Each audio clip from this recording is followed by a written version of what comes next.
Após a Revolução Russa de 1917, Lenin coloca em prática sua doutrina de expansão mundial do comunismo e, em 1920, estabelece as condições para a filiação ao Partido Comunista, entre elas a realização de amplas campanhas de agitação e propaganda nas organizações militares, principalmente no Exército. Em 25 de março de 1922, nasce o Partido Comunista do Brasil, o PCB. O novo partido aceitava as ordens diretas de Moscou. Em 1927, partindo da teoria à prática, o PCB criou uma frente única operária e iniciou um trabalho de infiltração nos quartéis, influenciando Luiz Carlos Prestes, capitão do Exército, a aderir ao comunismo, fato que se deu em março de 1931. Em abril de 1935, Prestes foi incumbido pela direção da Internacional Comunista de promover um levante armado no Brasil. O movimento tinha por objetivo derrubar o presidente Getúlio Vargas e tomar o poder. Liderados pela Aliança Nacional Libertadora, militares inclinados ao comunismo iniciaram a rebelião no dia 23 de novembro de 1935, dentro dos quartéis em várias partes do país. Mas devido à falta de organização dos ataques e à ausência do apoio popular, o exército derrotou os comunistas e evitou o golpe de Estado. Em seguida, Prestes é preso e perde a patente de capitão. Com o advento da Segunda Guerra Mundial e a invasão da Rússia pelos nazistas, a política exterior soviética muda e Stalin tenta ganhar o apoio das democracias ocidentais. O PCB redireciona sua política seguindo disciplinadamente a orientação de Moscou e apoia Getúlio Vargas. Após o final da Segunda Guerra Mundial, o PCB reinicia a agitação das massas populares e tenta desestabilizar o governo Dutra através de uma política conspirativa. Durante toda a década de 50, Moscou, através de suas redes apoiadas pelos partidos comunistas no mundo inteiro, tentava desestabilizar as democracias ocidentais. Como consequência, nessa época, em muitas universidades ocidentais, predominava uma visão social esquerdista, sendo que grande parte do terceiro mundo aclamava o modelo soviético como a estrada para a justiça social. Muitos intelectuais se declaravam marxistas. Assim, a conjuntura era altamente favorável ao comunismo, o que provocou sua expansão dramática até o final da década de 50, com a vitória da Revolução Cubana. Isso fez o PCB defender com mais intensidade a luta armada como a única solução viável e progressista dos problemas brasileiros. A União Soviética, destinada a aumentar o seu campo de influência no continente americano, despertou interesse pelo Brasil, um país de dimensões imensas, fronteiriço com quase todos os países da América do Sul, país estratégico no cenário mundial que poderia pender o fiel da balança para o lado comunista. Nos primeiros anos da década de 60, o Brasil passou a viver período de crescente instabilidade política, militar e institucional. Em 1961, Luiz Carlos Prestes encontrou-se com Nikita Khrushchev em Moscou para planejar a Revolução Agrária no Brasil. Neste mesmo ano, no governo de Jânio Quadros, o Partido Comunista Brasileiro enviou a Cuba, com o apoio de Fidel Castro, dezenas de brasileiros para o treinamento político-militar, visando a preparação de quadros revolucionários para desencadear ações de guerrilha rural e urbana no Brasil. Os chineses também colaboraram para a tentativa de implantação do comunismo no Brasil, recebendo na Academia Militar de Pequim, em 1962, um primeiro contingente de brasileiros, visando a formação de quadros guerrilheiros para o movimento que viria a ser implantado na região do Araguaia. No Nordeste do Brasil, Francisco Julião organizava as ligas camponesas, com militantes treinados em Cuba. O apoio cubano concretizou-se no fornecimento de armas e dinheiro, além da compra de fazendas em Goiás, Acre, Bahia e Pernambuco, para funcionar como campos de treinamento. No dia 4 de dezembro de 1962, o jornal O Estado de São Paulo noticiou a descoberta e o desbaratamento de um campo de treinamento de guerrilha no estado de Goiás, em uma das 3 fazendas pertencentes às ligas camponesas. Enquanto isso, Goulart governava o país de uma forma pendular. Ora pendia para o lado dos comunistas, ora para o lado dos conservadores. Em setembro de 1963, tudo indicava que o país caminhava para uma revolução de esquerda, principalmente com João Goulart apoiando a sindicalização de sargentos, promovendo a quebra da hierarquia e da disciplina nas Forças Armadas. Em 4 de outubro de 1963, Goulart solicita o estado de sítio ao Congresso Nacional, pelo prazo de 30 dias. A manobra foi repelida pelo Congresso e João Goulart passou a conduzir ações no sentido de implementar o projeto golpista que desaguaria em um regime totalitário de esquerda. Insuflado e orientado por seu cunhado Leonel Brizola, pregava a necessidade de reformas de base e a implantação de uma república sindicalista. Controlando o aparelho sindical, o governo promovia o grevismo, a anarquia e o caos. O país passou a viver dias de intranquilidade, estagnação econômica e inflação descontrolada. Em meio à crescente radicalização do ambiente político, Leonel Brizola era a liderança que unificou as esquerdas na frente de mobilização popular, criando o grupo dos 11 companheiros para tomar o poder pela luta armada.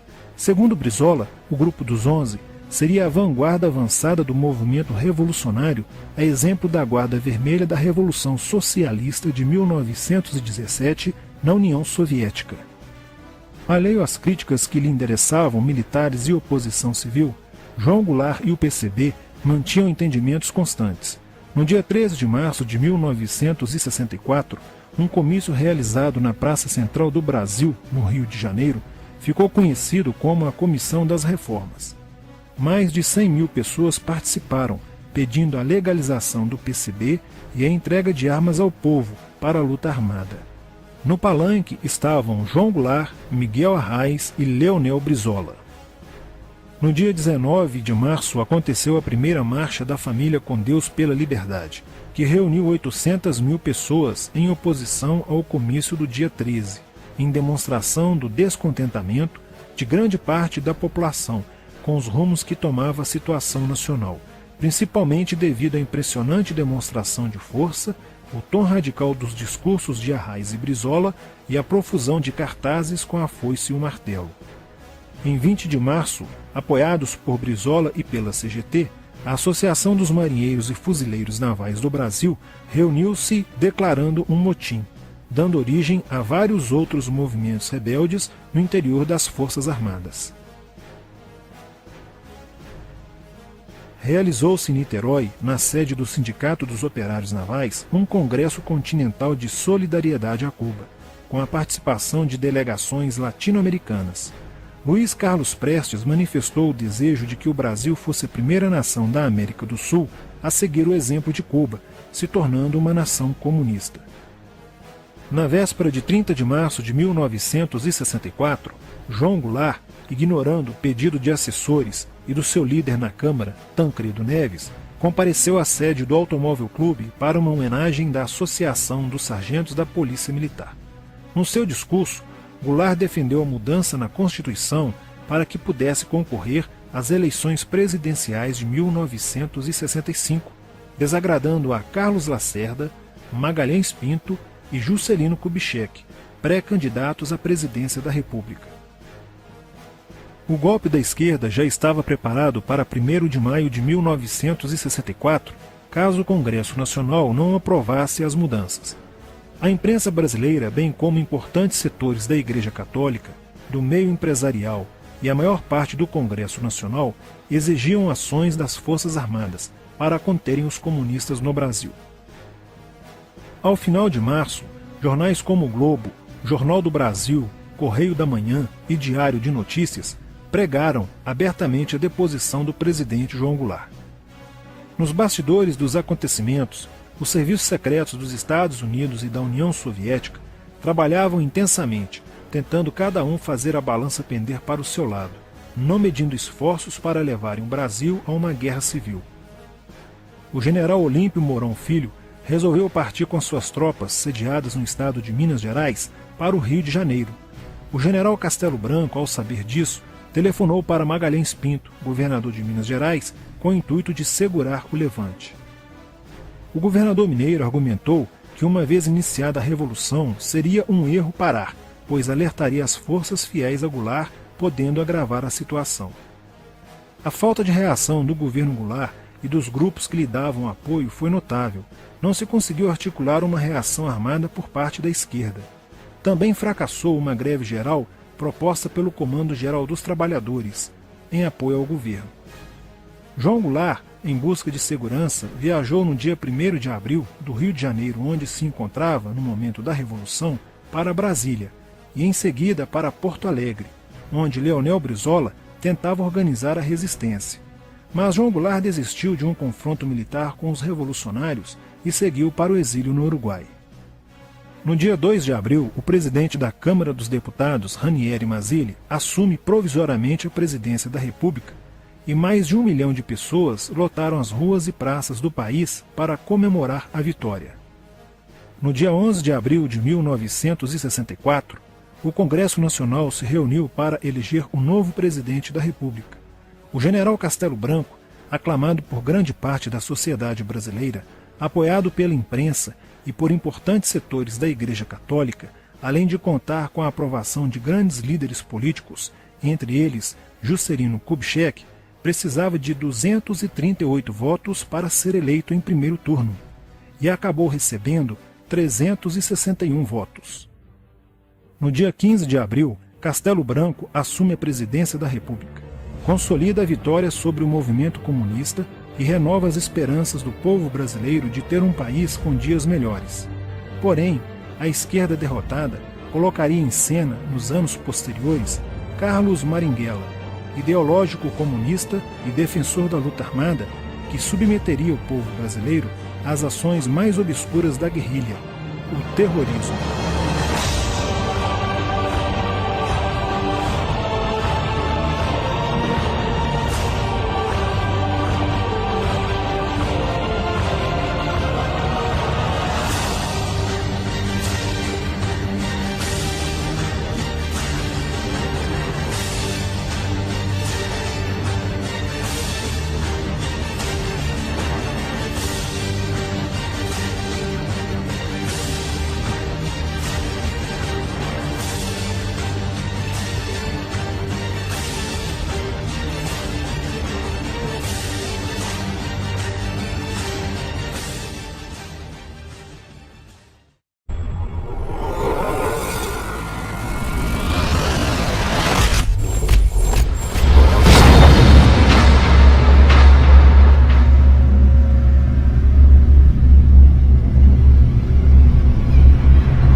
Em 1959, quando Fidel Castro anunciou ao mundo que sua revolução era comunista, passou a ser apoiado por Moscou.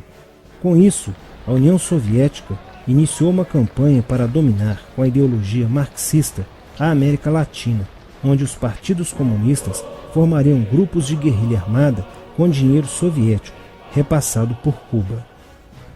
No Brasil, foram criadas 29 organizações guerrilheiras, onde Fidel Castro vislumbrou expandir sua revolução comunista.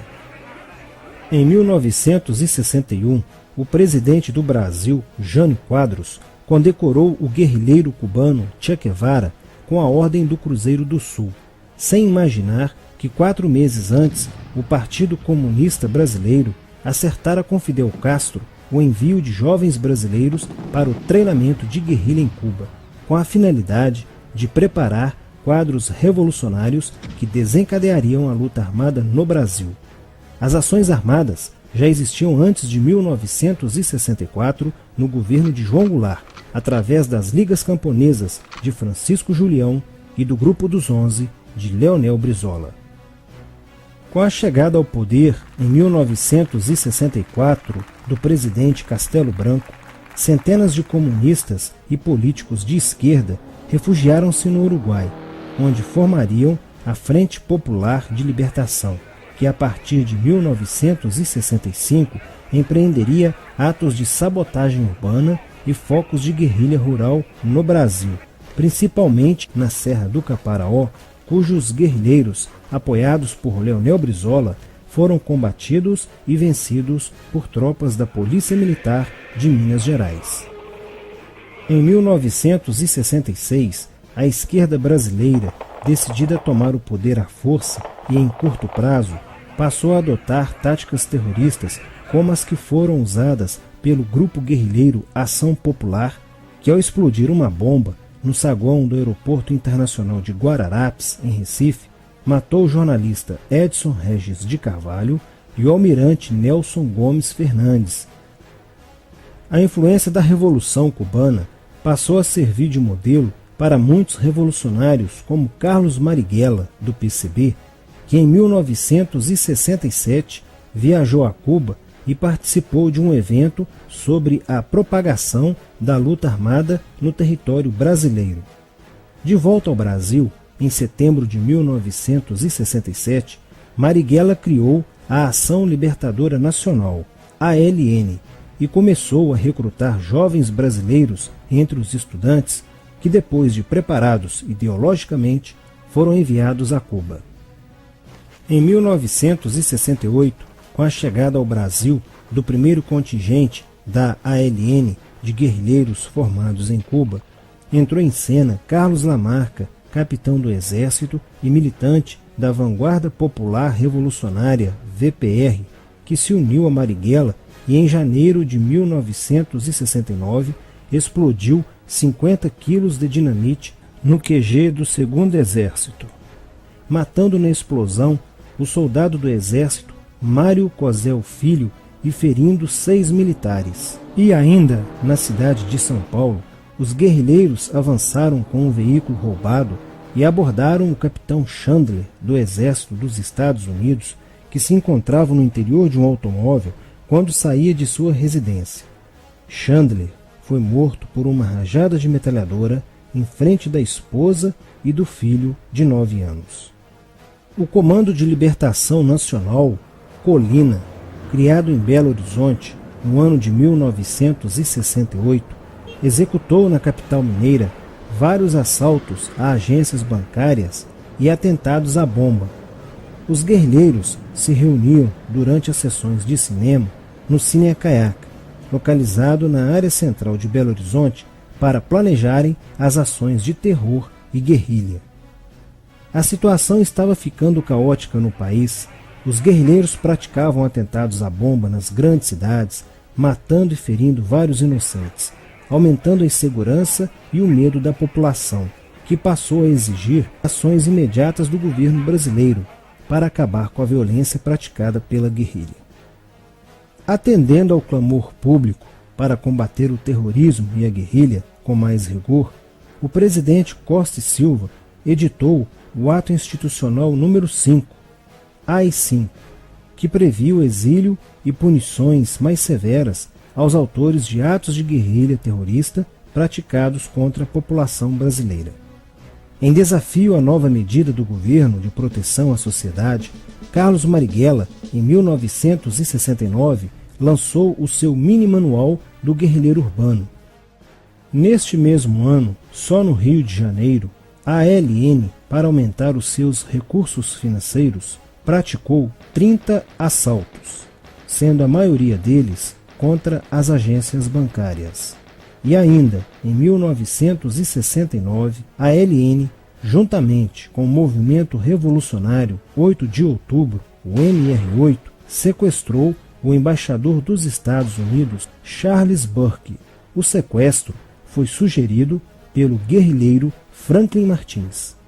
Os guerrilheiros exigiram a libertação de 15 presos políticos, dentre os quais se encontrava José Dirceu. A exigência foi prontamente atendida pelo governo militar. A ALN estava prestes a sofrer um grande golpe quando Marighella começou a cair. Após a prisão de um militante de sua organização, no dia 1º de outubro de 1969, Os dados fornecidos pelo militante da ALN preso coincidiram com informações prestadas por outro militante da VPR, que também denunciou o envolvimento de vários religiosos com grupos de guerrilha, entre eles Frei Beto. Quando Frei Fernando e Frei Ivo, também envolvidos com os grupos guerrilheiros, foram presos e logo após interrogados, os religiosos entregaram o ponto de contato de Carlos Marighella, na cidade de São Paulo. No dia 4 de novembro de 1969, o ponto foi cercado pela polícia, onde Marighella, percebendo o cerco, reagiu e foi morto. Depois da morte de Marighella, centenas de guerrilheiros foram presos e mais de 300 armas apreendidas. 2 sequestros de diplomatas, o embaixador alemão Enfield von Hollemer e o cônsul japonês Nobuo Okushi, foram feitos às pressas, para libertar os guerrilheiros que continuavam presos. Inspirados no marxismo cultural, vários militantes da esquerda brasileira iniciaram a estruturação de uma organização que se infiltrou nas faculdades brasileiras, bem como no meio artístico e cultural, e principalmente nas edições de jornais, setores estes com grande poder de influência sobre a formação da opinião popular.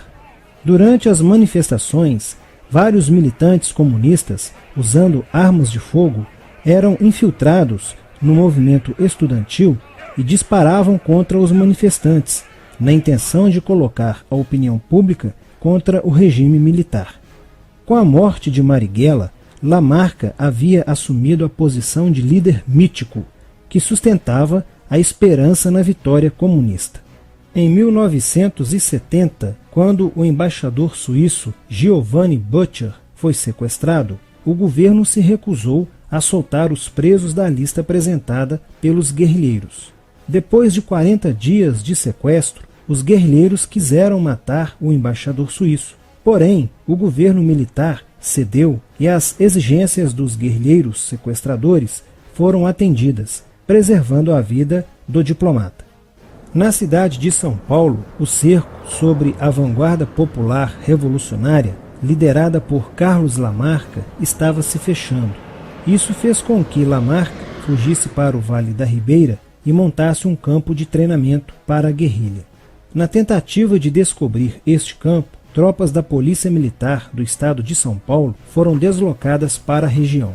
No dia 8 de maio de 1970, um pelotão comandado pelo tenente da Polícia Militar, Alberto Mendes Júnior, foi emboscado e rendido por guerrilheiros da VPR. O tenente Mendes foi feito refém e obrigado a seguir com os guerrilheiros na direção de 7 Barras. Depois de um dia e meio andando pela mata, Lamarca formou um tribunal revolucionário e decidiu matar o tenente Mendes, que teve o crânio esmagado por coronhadas de fuzil desferidas pelos guerrilheiros Diógenes e Fujimori. Apesar do cerco, Lamarca conseguiu escapar e em 1971 chegou ao sertão da Bahia. Depoimentos de guerrilheiros presos em Salvador levaram o exército ao esconderijo de Lamarca, que, estando armado de metralhadora, reagiu à prisão e foi morto. Após a morte de Lamarca, o número de militantes presos era bem maior que o número de guerrilheiros em ação no Brasil. Os guerrilheiros, percebendo que o cerco estava se fechando, passaram a sequestrar aviões comerciais e obrigar o piloto a desviar para outro país, onde pudessem se exilar. 4 desses aviões foram desviados para Cuba. Os guerrilheiros comunistas estavam perdendo a guerra. Os militantes que abandonavam as armas eram acusados de traição nos tribunais vermelhos e executados pelos próprios companheiros, em atos de justiçamento. Já no início de 1971, o PCdoB conduzia o trabalho de campo na região do Araguaia, na divisa entre os estados de Goiás, Pará e Maranhão, com a missão de implantar um núcleo guerrilheiro que tinha por objetivo fomentar uma revolução socialista, onde centenas de guerrilheiros já haviam se estabelecido há pelo menos 6 anos. No início de abril de 1972, o presidente Médici enviou à região do Araguaia equipes especializadas em inteligência que, da busca do conhecimento sobre a atividade clandestina, logo efetuaram as primeiras prisões, entre elas a de José Genuíno, primeiro guerrilheiro preso no Araguaia. Logo após, o exército sofreu as suas primeiras baixas, ao ter um grupamento emboscado por elementos liderados por Oswaldo Orlando da Costa, conhecido por Oswaldão. Isso fez com que o exército passasse a empregar tropas convencionais que cercaram toda a região do Araguaia. Com a derrota cada vez mais próxima e com o total abandono logístico do PCdoB, ao qual os guerrilheiros foram relegados, sem armas, comida e remédios, vários militantes da guerrilha, encurralados, quiseram se entregar, mas foram mortos pelos próprios companheiros em atos de justiçamento. Após a morte de Oswaldão e o desmantelamento do comando militar da guerrilha, o cerco do exército se fechou sobre os rebeldes e vários guerrilheiros foram presos. Assim terminava o sonho da esquerda brasileira de transformar o Brasil em uma ditadura comunista. Mas a esquerda brasileira não desistiria de conquistar o poder e retornaria mais tarde com uma tática mais eficiente que a luta armada: o marxismo cultural.